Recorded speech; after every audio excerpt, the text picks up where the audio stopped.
Data को सिर्फ read नहीं करेंगे, हम हर एक डेटा को के ऊपर कंडीशन अप्लाई करेंगे और उस कंडीशन के हिसाब से हम लोग क्या करने वाले हैं, सैलरी में वैल्यूज को चेंज करने वाले हैं। तो सेम कर्सर के कोड में हमने पेज के बाद क्योंकि हम 3 वैल्यूज ले रहे थे यहाँ पे, तो मैं वो तीनों वैल्यूज एज इट इज ले लेती हूँ यहाँ पे, यानी वो code as it is same हो जाएगा।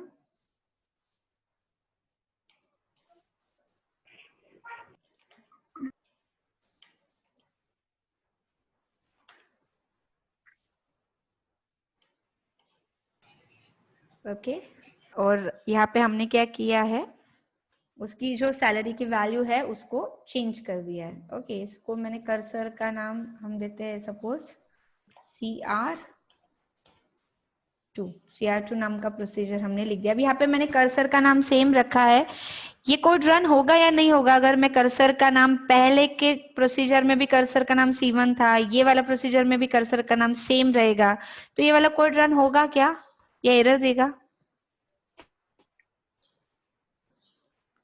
क्या लगता है? What do you think? Jayshree? नहीं देगा मैम। नहीं देगा क्योंकि होगा इट्स मैम। लाइक रन होगा, राइट? क्यों? क्योंकि ये it's like one kind of variable, that's it. जैसे हम वेरिएबल को, सेम वेरिएबल को हर प्रोग्राम में सेम नाम की वेरिएबल डिक्लेयर करते, तो यहाँ पे cursor is one kind of variable जो हमने प्रोसीजर के अंदर लिखा है। तो आप सेम नाम के कर्सर हर प्रोसीजर में लिखो, रन, वो रन होगा। लेकिन अगर प्रोसीजर का नाम सेम होगा तो वो वहां पे क्या करेगा, एरर देगा। तो अब यहाँ पे हम क्या कर रहे हैं, ये वाला कोड जो है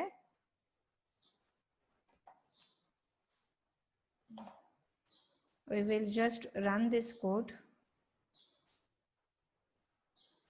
और यहाँ पे देखो मैंने कर्सर के अंदर ही क्या किया, सिलेक्ट स्टार फ्रॉम EMP1 ये मैंने लिख दिया। ओके यानी जो भी चेंजेस हुए हैं टेबल में वो हमको यहाँ पे ही डिस्प्ले हो जाएंगे। Okay so here we have return the cursor. So cursor को हमने कैसे लिखा है, 3 वैल्यूज हमको लेनी है, सो 3 वेरिएबल्स डिक्लेयर किए हैं। ओके एग्जिट लूप को डिक्लेयर किया, सिलेक्ट 3 वेरिएबल्स फ्रॉम एम्प्लॉयज, वो वैल्यू कर्सर 1 में स्टोर कर दी। Continue handler for not found set किया। ओके सेम, ये सब पूरा सेम है।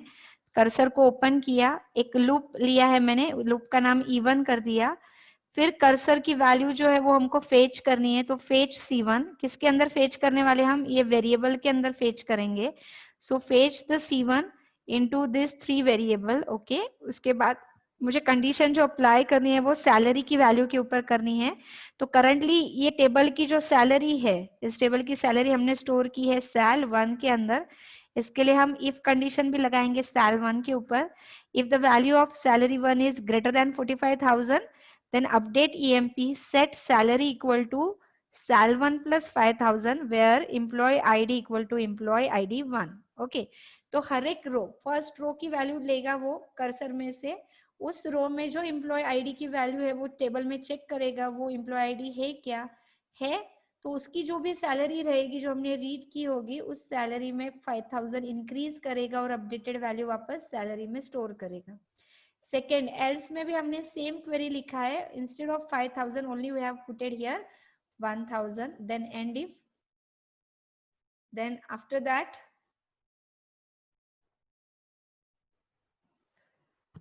Same exit loop.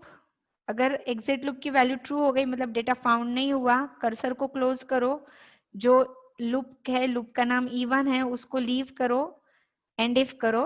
हमने लूप को सिर्फ लीव किया है, इसके लिए वापस लूप को एंड करेंगे। आउटपुट हमको तुरंत वहां पे ही दिखाना है जो भी अपडेशन हुआ है, इसके लिए मैंने सिलेक्ट स्टार लिख दिया है ये पूरा लीव के बाद, and then you have to write down a end. Okay so now write down here, procedure का नाम हमने लिया है CR2। सो यहाँ पे हम कॉल करेंगे call CR2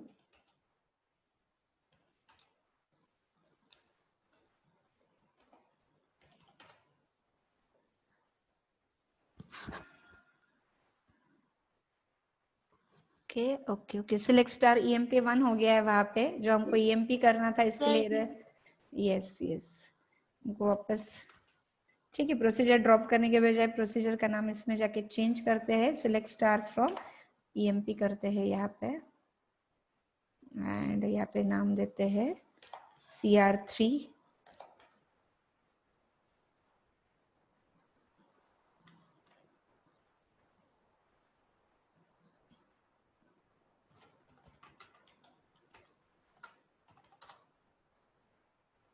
okay, so you can see here कि यहाँ पे जो हमारी वैल्यूज जो थी, लेकिन ये कर्सर 2 टाइम्स रन हुआ है, can you C?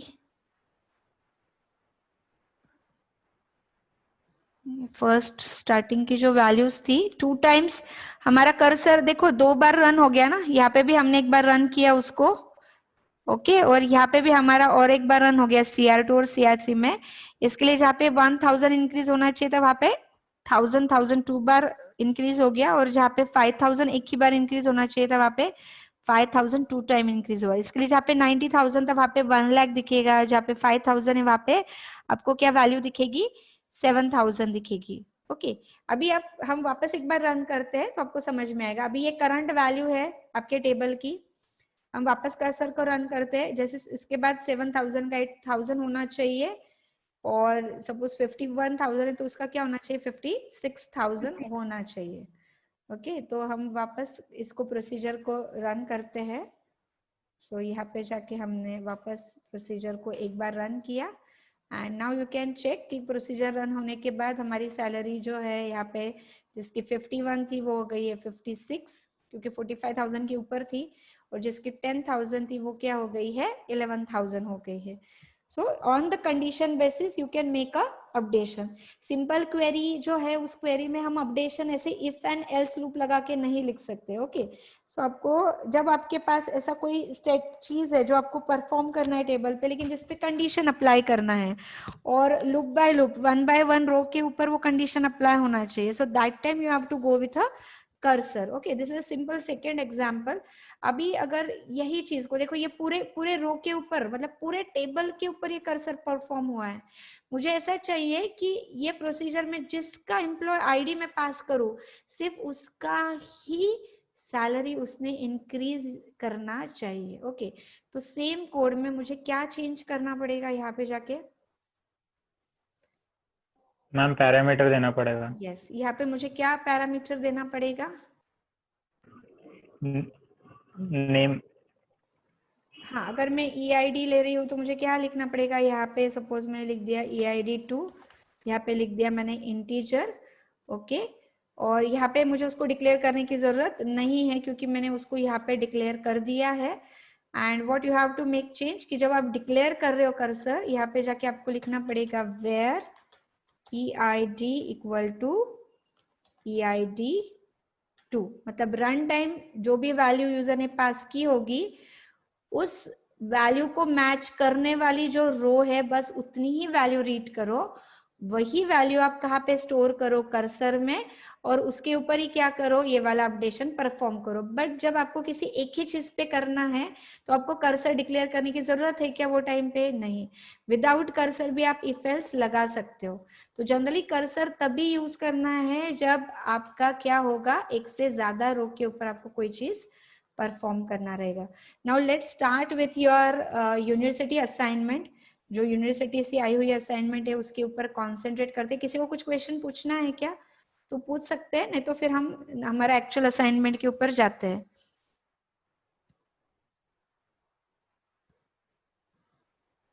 Okay, so here our actual university assignment is write a PL/SQL block of code using parameterized cursor। देखो अभी हमको उन्होंने parameterized cursor लिखने के लिए बोला है, इसके लिए हम जो प्रोसीजर लिखेंगे उसमें हमको कोई ना कोई पैरामीटर पास करना पड़ेगा।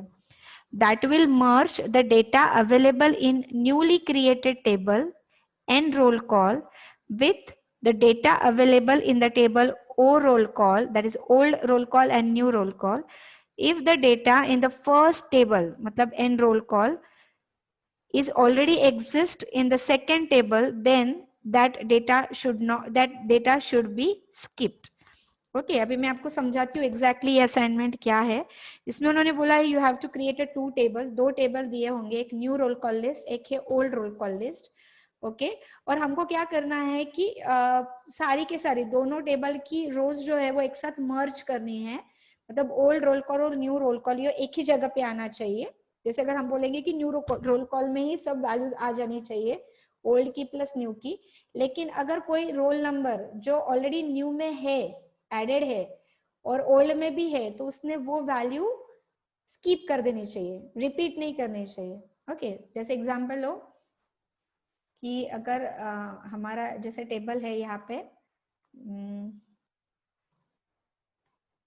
ओके ये हो गया N roll call, okay new roll call, और यहाँ पे है ओल्ड रोल कॉल। ओके यहाँ पे सपोज है रोल नंबर एंड नेम, यहाँ पे है आर नंबर एंड नेम, यहाँ पे रोल नंबर की वैल्यू है 1 2 एंड 3, यहाँ पे है A B and C. Okay यहाँ पे roll number 1 2 4 and 5, okay A B R and Z. Okay तो जब भी हम क्या करेंगे,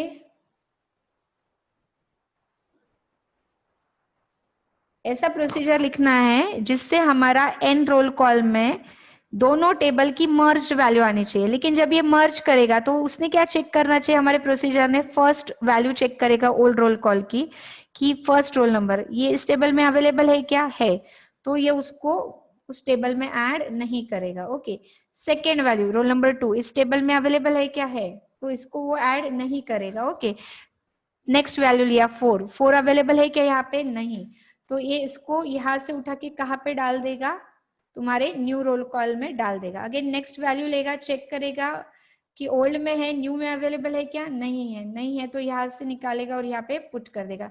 तो लास्ट में दोनों टेबल का डेटा यानी इस टेबल का डेटा मर्ज हो गया, लेकिन जो डुप्लीकेट वैल्यूज थी वो उसने नहीं ली, जो वैल्यूज इसमें नहीं थी इस टेबल में बस वही वैल्यूज ओल्ड में से निकाल के न्यू में पुट कर दी है। ओके ये हमारा ये हमको कर्सर के थ्रू करना है। Understood this assignment? Yes ma'am. Yes ma'am. ठीक है तो सबसे पहले हमको क्या करना पड़ेगा, वी रिक्वायर 2 टेबल। तो सबसे पहले हमको क्या करना पड़ेगा, I have to create first old roll call, आपके ऊपर है आप कौन सा भी वैल्यू ले सकते हो। मुझे चाहिए कि रिपीटेड वैल्यू नहीं होना चाहिए, इसके लिए मैंने ओल्ड रोल कॉल को क्या बना दिया, यहाँ पे प्राइमरी की बना दिया। आपको लगता है नहीं बनाना है तो भी वर्क होगा, बट जितना हमको नॉलेज है वो हमने सब अप्लाई करना चाहिए। So I have just added the primary key, फिर नेम डाल दिया, एड्रेस डाल दिया। आपको लग रहा है 2 कॉलम, आपको लग रहा है 4 कॉलम, 5 कॉलम, आपको जितने भी कॉलम चाहिए लो, लेकिन role number should be important, roll number and name. Okay उसके अंदर 2 3 4 कुछ तो भी रोज आपको जितने 5 6 रोज चाहिए वो आप ऐड कर दो। ओल्ड रोल कॉल में वैल्यू आ गई है। After that create a new roll call, यहाँ पे मैंने न्यू रोल कॉल की वैल्यू डाल दी। ओल्ड एंड न्यू दोनों रोल कॉल के जो कॉलम है वो कॉलम के नाम सेम होने चाहिए। ओके सीक्वेंस भी सेम होना चाहिए। अब मैंने एन रोल कॉल में फिलहाल कोई भी वैल्यू डाली नहीं, आपको लग रहा है कुछ डाल के रखनी है 1-2 वैल्यू तो आप डाल के रख सकते हो। ओके आफ्टर दैट अब हमको क्या करना है, एक ऐसा प्रोसीजर लिखना है जिसमें रन टाइम हम जो भी रोल नंबर की वैल्यू डालेंगे, ओके वो चेक करेगा कि वो वैल्यू इस न्यू रोल नंबर में टेबल में अगर अवेलेबल है या नहीं है। अगर एग्जिस्ट है तो वो ऐड नहीं करेगा उस रोल नंबर की इंफॉर्मेशन को, but if that roll number value is not exist in your N roll call table, then old roll call से वो वैल्यू उठाएगा और किस में इंसर्ट करेगा, न्यू रोल कॉल में इंसर्ट करेगा। तो आपको पहले ये पता होना चाहिए कि एक टेबल का डेटा या एक टेबल का रो दूसरे टेबल में कैसे इंसर्ट करते हैं, how to insert a data from one table to another table. Okay तो जिसके लिए यहाँ पे मैंने लिखा हुआ है हाउ टू इंसर्ट। सो कभी भी कोई भी एक टेबल का डेटा दूसरे टेबल में जब आपको इंसर्ट करना है तो आपको सिंपल क्वेरी लिखना है, इंसर्ट इनटू, जिस टेबल में आपको इंसर्ट करना है टेबल का नाम, कौन से टेबल से इंसर्ट करना है उस टेबल का नाम, select star from old roll call. इससे क्या होगा, ओ रोल कॉल में जितना भी डेटा है पूरा की पूरा रीड करेगा वो और किस में इंसर्ट कर देगा, एन रोल कॉल में। लेकिन इसमें एक साथ सब डेटा इंसर्ट होने वाला है। हमको एक साथ पूरा डेटा इंसर्ट नहीं करना है। हमको रन टाइम जो रोल नंबर प्रोवाइड किया है, सिर्फ उस रोल नंबर की जो रो है वो ओल्ड रोल कॉल से उठानी है और न्यू रोल कॉल में डालनी है। लेकिन कब डालनी है? अगर वो न्यू रोल कॉल में अवेलेबल नहीं होगी तो। अवेलेबल होगी तो स्किप कर दो, अवेलेबल नहीं है तो ओल्ड रोल कॉल से रीड करो और उसको इंसर्ट करो न्यू रोल कॉल में। तो इसके लिए सबसे पहले हमने क्वेरी लिखी है इसके अंदर, select star from N roll call where roll number equal to roll number 1। Roll number 1 मतलब जो रन टाइम यूजर ने वैल्यू पास की। अगर हमने वैल्यू पास की 1, वो चेक करेगा कि 1 नाम का कोई रोल नंबर इस टेबल में अवेलेबल है क्या। अगर अवेलेबल है तो कुछ भी कोड रन नहीं होगा, प्रोसीजर एंड हो जाएगा। लेकिन अगर अवेलेबल नहीं होगा, मतलब एग्जिस्ट नहीं होगा वो वैल्यू इन रोल कॉल में उस रोल नंबर की, तो हमको क्या करनी है, वो वैल्यू कहाँ से उठानी है? ओल्ड रोल कॉल से। तो इसके लिए मैंने लिखा select star from old roll call. लेकिन किसकी वैल्यू उठानी है? जिसका रोल नंबर किसके रोल नंबर से मैच करेगा, जो यूजर ने हमको रन टाइम दिया है वो वैल्यू की कोई रो ओल्ड रोल कॉल में है क्या चेक करेगा, होगी तो उसको सिलेक्ट करेगा और उस रो को कहाँ पे इंसर्ट करेगा? वो न्यू रोल कॉल में इंसर्ट करेगा। That's it, very simple procedure it is. Okay, तो यहाँ पे आप लोग क्या कर सकते हो, सिंपल। लेकिन ये सिंपल प्रोसीजर हो गया, इसको हमको कन्वर्ट करना है कर्सर में। इसमें मैंने कर्सर का सी भी नहीं लिखा है इस कोड में। हमको ये सब चीज किसके थ्रू करना है? कर्सर के थ्रू करना है। सो कर्सर के लिए आपको पता है कि क्या क्या चीजें हमको ऐड करनी पड़ती है। कर्सर के लिए हमको पहले कर्सर को डिक्लेयर करना पड़ेगा, कर्सर को ओपन करना पड़ेगा, कर्सर की वैल्यू को फेच करना पड़ेगा, and then you have to write down the actual your code. Okay, तो हमारा जो एक्चुअल कोड है उसके लिए पहले हम टेबल क्रिएट कर लेते हैं। ओल्ड रोल कॉल नाम का एक टेबल मैंने यहाँ पे क्रिएट कर लेते हैं।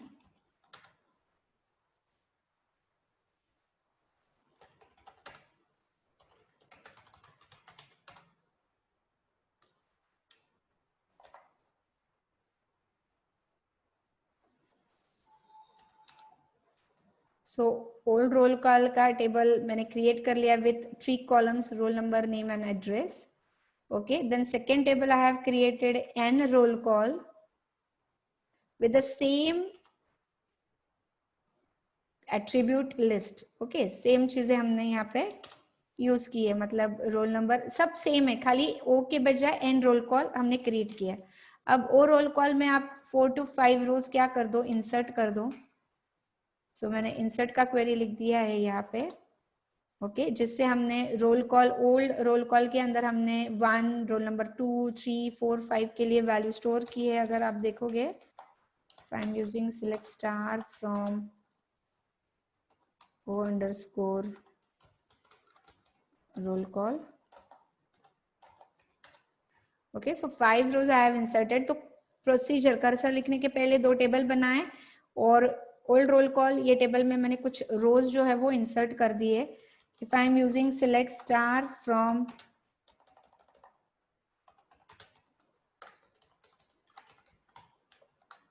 N roll call, so empty है, अभी कुछ भी वैल्यू नहीं है। ये वैल्यू कहाँ से हमको मिलने वाली है? प्रोसीजर से हम रीड करके उसको उसके अंदर स्टोर करने वाले। ओके, तो यहाँ पे हमने ये कर्सर का जो कोड है वो लिख दिया है। कर्सर का कोड मैं वापस आपको एक बार बताऊंगी। ओके, सो यहाँ पे हमने पहले डिलीमीटर सेट करना है because we are writing PL/SQL code now. Okay, so we have return a cursor. इस कर्सर में हम लोगों ने क्या किया है, यहाँ पे पहले प्रोसीजर बनाई हमने। ओके, और पैरामीटराइज कर्सर चाहिए। तो पैरामीटराइज मतलब यूजर से रन टाइम कोई वैल्यू लेके वो वैल्यू हमको कर्सर को पास करनी है। सो इसके लिए हमने यूजर से क्या लिया है, रोल नंबर लिया है। सो कर्सर में रोल नंबर हम यूजर से ले रहे हैं, इसके लिए कौन से टाइप का पैरामीटर हो गया, in. We have seen 2 types of parameter in cursor, in and out. तो ये हो गया हमारा इन टाइप का पैरामीटर। इसके बाद हमारे पास उस टेबल में ओ रोल कॉल में 3 वैल्यूज है। Okay, role number, name and address. तो इसके लिए हम लोगों ने क्या किया, रोल नंबर के लिए एक वेरिएबल डिक्लेयर किया, नेम के लिए एक वेरिएबल डिक्लेयर किया, एड्रेस के लिए एक वेरिएबल डिक्लेयर किया। ओके, सो 3 नो वैल्यूज जो टेबल में उसके लिए एक वेरिएबल डिक्लेयर किया। उसके बाद एग्जिट लूप बुलियन में डिक्लेयर किया, कर्सर को डिक्लेयर किया with code select star from old roll call.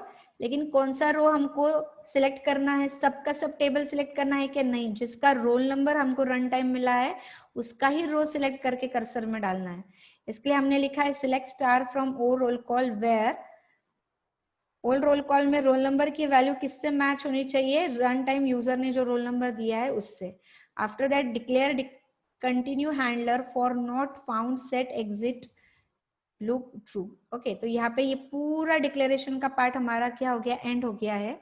After that user को मुझे पहले दिखाना था कि जैसे एंड रोल कॉल की वैल्यू क्या है, ब्लैंक है, कुछ भी नहीं, एम्प्टी है। इसके लिए मैंने select star from and roll call किया। आफ्टर दैट कर्सर को ओपन किया। उसके बाद फेच के पहले हमको लूप लगाना पड़ता है, इसके लिए लूप लिखा, लूप को एक लेबल लगा दिया E1 नाम का। After that I have fetched the data from cursor into, cursor का जो डेटा है इसमें 3 वैल्यूज है हमारे पास, roll number, name and address, और रोल कॉल से क्योंकि हम स्टार कर रहे हैं तो तीनों वैल्यू मुझे सिक्वेंशियली इन तीनों वेरिएबल में स्टोर करना है। इसके लिए हमने फेच किया और किसके अंदर स्टोर किया, R1 के अंदर, नेम 1 के अंदर एंड एड्रेस 1 के अंदर। सो कर्सर की वैल्यू इसके अंदर स्टोर हो गई। ओके, सो ये हो गया हमारा यहाँ तक डिक्लेरेशन का पार्ट। आफ्टर दैट फेचिंग का part. After that I have to check कि जो रोल नंबर यूजर ने दिया है वो न्यू रोल कॉल ये टेबल में एग्जिस्ट है या नहीं। एग्जिस्ट नहीं है तो ओल्ड से लेके उसको इंसर्ट करो। तो इसके लिए हमने पहले लिखा select star from N roll call where r number equal to R1, या फिर आप रोल नंबर 1 भी ले सकते हो, R1 कुछ भी ले सकते हो। If it does not exist, okay, if that value given by user is not exist in new roll call, then तो हमको क्या करना है, वो वैल्यू उस रोल नंबर का पूरा इंफॉर्मेशन हमको कहाँ से रीड करना है, ओल्ड रोल कॉल से। So select star from old roll call where roll number should be given by user roll number. अगर ये रो मिलती है तो ये रो पूरी सिलेक्ट करो और किसके अंदर इंसर्ट करो, न्यू रोल कॉल के अंदर इंसर्ट करो। Okay, and then end if. तो यहाँ पे हमने वैल्यू इंसर्ट कर दी और उसके बाद ये कोड तो एज इट इज सेम है, जिसमें हम एग्जिट लूप की वैल्यू चेक करते हैं, कर्सर को क्लोज करते हैं, लूप को लीव करते हैं, एंड इफ के बाद लूप को एंड करते हैं। और न्यू रोल कॉल की पहले की वैल्यू, मतलब ये कोड रन होने के पहले की वैल्यू और बाद में की वैल्यू क्या है, इसके लिए मैंने and roll call 2 bar select किया ताकि यूजर को इस कोड के पहले का रन और उसके बाद वाली दोनों वैल्यूज एक साथ प्रोसीजर रन पे दिख जाए। तो अभी हम क्या करते हैं, इस टेबल में जो रोल नंबर 1 है वो वैल्यू जो है वो पुट करते हैं। ओके, प्रोसीजर कॉल के टाइम। तो प्रोसीजर का नाम क्या है, cursor underscore r number. Okay, यहाँ पे हमको कॉल करना पड़ेगा and I have pass the 1 value. Okay, तो आप देखो जैसे मैंने कॉल किया, पहले इसने क्या किया, कर्सर रन होने के पहले यहाँ पे select star from old n roll call, तो यहाँ पे उसने क्या दिखाया, एम्प्टी है, कुछ भी डेटा नहीं है। और पूरा फिर कर्सर का कोड होने के बाद वापस हमने क्या किया है, सिलेक्ट स्टार, तो उसके बाद रोल नंबर 1 की वैल्यू क्या हो गई, इसमें ऐड हो गई है। ओके, वापस अब हम क्या करते हैं, इसको वापस में रन करती हूँ विथ रोल नंबर 3। ओके, तो आप चेक करोगे कि पहले वैल्यू क्या थी, खाली 1 की वैल्यू थी, न्यू रोल कॉल में अभी 1 और 3 आ गई है। ओके, वापस एक बार मैं रन करती हूँ इसको, सपोज रोल नंबर 4 से, तो पहले सिर्फ 2 वैल्यूज थी, अभी 4 आ गई। अब मैं अगर कोई भी वैल्यू को वापस रिपीट करती हूँ, ओके, अब मैंने बोल दिया रोल नंबर 1, तो रोल नंबर 1 ऑलरेडी उस टेबल में अवेलेबल है, तो वापस वो रो उसमें इंसर्ट नहीं होनी चाहिए। तो इफ यू चेक कि कोड रन होने के पहले भी क्या था, ये तीनों रोज थे। ओके, और आफ्टर कोड रन ये रोल नंबर 1 जो है ये ऑलरेडी उस टेबल में था, इसके लिए उसने डुप्लीकेट वापस इंसर्ट नहीं किया, इसके लिए वापस 3 ही वैल्यू आई है, यानी हमारा कर्सर का कोड प्रॉपरली रन हो रहा है। वो चेक कर रहा है कि रोल नंबर 1 है क्या, ऑलरेडी उस टेबल में है, तो वापस वो वैल्यू क्या करेगा, उसको इंसर्ट नहीं करेगा। अगर हमने वापस रन किया, यहाँ पे वैल्यू डाल दी सपोज 2, ये रोल नंबर अवेलेबल नहीं है।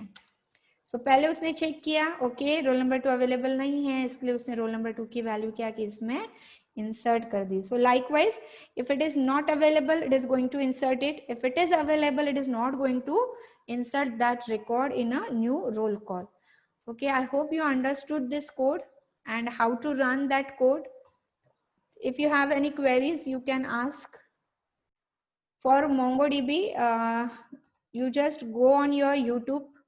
ओके यूट्यूब पे मेरा ऑलरेडी चैनल है, अगर नहीं मिलता है तो जस्ट टाइप भावना खीमसरा देयर.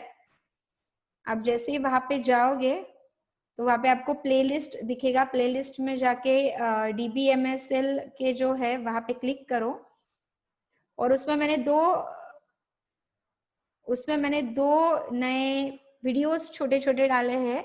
एक 58 सेकेंड वाला डाला है जिसमें आपको चेक करना है, आपको MongoDB इंस्टॉल करना है कल के प्रैक्टिकल के पहले, जिसमें आपको चेक करना है कि आपका जो मशीन है ये 32 बिट है या 64 बिट है. जिसको पता है कोई प्रॉब्लम नहीं, जिसको ढूंढना है कैसे चेक करना है उसके लिए एक वीडियो है. अगर आपका मशीन 32 बिट है तो उस पर MongoDB कैसे इंस्टॉल करना है इसका वीडियो मैंने ऑलरेडी डाल के रखा है. Check out that video. Okay, चाहिए तो वो वीडियो मैं गूगल क्लासरूम में भी डाल दूंगी आज, या आपके ग्रुप में शेयर करूंगी, या फिर आप यूट्यूब पे जाके लास्ट वाला DBMSL में वीडियो है वो आप चेक करो. 7 मिनट का वीडियो है जिसमें आपको पूरा कैसे इंस्टॉल करना है, कहाँ पे आपको 32 बिट का जो वर्जन है वो मिलेगा, वो आपको देख के और कैसे आपको इंस्टॉल करके और इंस्टॉलेशन प्रॉपर हुआ है कि नहीं वो आपको चेक करना है. तो everybody should be ready with this. जिसके पास लैपटॉप नहीं है, आपको मोबाइल ऐप जो है, कौन सा मोबाइल ऐप अच्छा है जस्ट चेकआउट, या फिर हमारे लैब्स जो है वहाँ पे टीम व्यूअर है, आप आपके मोबाइल से टीम व्यूअर के ऊपर MongoDB का प्रैक्टिकल परफॉर्म कर सकते हो. You just have to contact with Amol sir if you want to perform the practical in our lab using TeamViewer. और जिसके पास लैपटॉप है उन्होंने ये इंस्टॉलेशन के स्टेप देख के इंस्टॉलेशन करना है. अगर आपका 32 बिट के बजाय 64 बिट मशीन है तो बहुत सारे अलग अलग वीडियोस भी अवेलेबल है कि 64 बिट पे कैसे इंस्टॉल करना है. Again it is an very easy. 32 bit का थोड़ा सा डिफिकल्ट है क्योंकि बहुत पुराना है और बहुत सारे लोगों की मशीन अगर 3-4 साल पुराने रहते हैं तो उनको डिफिकल्ट जाता है, इसलिए मैंने उसका वीडियो बना के ऑलरेडी यहाँ पे डाल रखा है. So do it. और एक चीज, जैसे एक स्टूडेंट है जिसने मुझे PLSQL का जो प्रैक्टिकल है वो कैसे रन करना है, तो टर्मक्स करके है, TURMUX जो है, ये एक ऐप है जिसके ऊपर आप PLSQL के कोड यूजिंग मोबाइल आप परफॉर्म कर सकते हो. काफी अच्छे से परफॉर्म किया जाता है. I think so Shivani from your class है क्या? शिवानी? No ma'am, Ashwini. हाँ सॉरी, अश्विनी. आपने मुझे भेजा था ना, आपने कोड रन किए हैं right? Yes ma'am. Okay, so Ashwini has run almost every code of PLSQL very properly using mobile app Termux. अगर किसी को कुछ क्वेरी है तो आप प्लीज कांटेक्ट कर सकते हो. अगर आपको लगता है कि एक छोटा उसका सेशन रखना चाहिए तो आप मुझे बोलो. कल हम उसका एक स्मॉल स्क्रीन शेयरिंग में उसको करने के लिए बोलूंगी, जहाँ पे वो बता सकती है कि उसने कोड कैसे रन किए है वो ऐप के ऊपर. सो आप लोग उसको कांटेक्ट करके वो चीज़ कर सकते हो. सेकेंड मेरे को और एक मैंने आनंद से भी बात की थी और आनंद ने मुझे रिप्लाई किया था. He has given me one alternative, good alternative also, कि जिसके ऊपर आप रन कर सकते हो. तो उसने एक मुझे लिंक शेयर किया है, वो लिंक भी मैं आपको गूगल क्लासरूम में शेयर करती हूँ. तो it is an PLSQL online compiler और उसमें कुछ स्टेप्स उन्होंने परफॉर्म करने के लिए दिए हुए हैं. वो स्टेप्स अगर आप परफॉर्म करते हो तो भी आप क्या कर सकते हो, इसमें कोड रन कर सकते हो. अपार्ट फ्रॉम दैट, फर्स्ट 4 जो SQL के प्रैक्टिकल है उसके लिए वर्चुअल लैब अवेलेबल है. जैसे अगर मैं just check out if that link is available here. Yes. सो जो IIT मुंबई है, IIT मुंबई, उन्होंने एक वर्चुअल लैब जो है वो बना के रखा हुआ है for DDL practicals and DML practicals. तो अगर आप यहाँ पे जाओगे तो जहाँ पे उसका एम, उसका थ्योरी, उसकी जो भी थ्योरी लगती है, हर एक का syntax and everything they have given. Then pre test यानी कुछ आपको टेस्ट अगर आपकी खुद की चेक करनी है कि आउटपुट प्रॉपर है कि नहीं, पोस्ट टेस्ट दोनों आप कर सकते हो. After that simulation is there. Okay, might be some problem with that simulator. Okay, we will check out for another link. Okay, might be it is under construction, क्योंकि थोड़े दिन पहले जब मैंने चेक किया था तो सिमुलेटर वर्क कर रहा था. सिमुलेटर मतलब वहाँ पे एक्चुअल MySQL जैसा जो प्रॉम्प्ट है वो प्रॉम्प्ट उन्होंने प्रोवाइड किया था, जहाँ पे आप उनके जो क्वेरीज है, जो कोड है, वो आप रन कर सकते हो. शायद 1 या 2 दिन के लिए अंडर कंस्ट्रक्शन रहेगा, बट आप चेकआउट कर सकते हो. खाली आपको क्या करना है, गूगल पे जाके आप अगर खाली डाल दो vlabs/vlabs.iitb मीन्स iitbombay.ac.in. ओके, और उसके ऊपर जाके अगर आप चेकआउट करोगे तो बहुत सारे लैब्स जो है उन सबके लिए कंपाइलर्स जो है उन्होंने प्रोवाइड करके दिए हैं. अगर सिंपल अगर हम ये डालेंगे vlab.iitac.in, ओके, तो यहाँ पे लैब्स के ऊपर अगर आप क्लिक करोगे यू विल फाइंड आउट जैसे इलेक्ट्रॉनिक्स के लिए, कंप्यूटर्स के लिए लगने वाले बहुत सारे लैब्स है. तो यहाँ पे this is the subject given, जैसे artificial intelligence, pattern recognition, data structures, computer organization. So almost very बहुत सारे सब्जेक्ट के लिए उन्होंने क्या करके रखे हैं आपके लिए ऑलरेडी वर्चुअल लैब्स जो है वो प्रोवाइड करके रखे, जिसमें कौन से लिस्ट ऑफ प्रैक्टिकल्स है उस पर आप क्लिक कर सकते हो. उस प्रैक्टिकल का सिमुलेशन आपको अगर चेक करना है तो यहाँ पे एक्चुअली क्या किया जाता है कि उसका सिमुलेटर आपको प्रोवाइड करके दिया जाता है, उसका ऑब्जेक्टिव, उसके ऊपर के quizzes. So number of things they have provided in a virtual lab, so you can also go through that. Okay, और आनंद ने जो लिंक दिया हुआ है वो मैं आपके साथ शेयर करूंगी गूगल क्लासरूम के ऊपर. और मैं रिक्वेस्ट करूंगी अश्विनी को, अगर किसी के कुछ क्वेरीज आते हैं मुझे पर्सनली, तो कल आप खाली आपका स्क्रीन शेयर करके थोड़ा सा आप स्टूडेंट्स को एक आइडिया दो how you are running the PLSQL practical from your mobile. Any query Okay, from your side, students?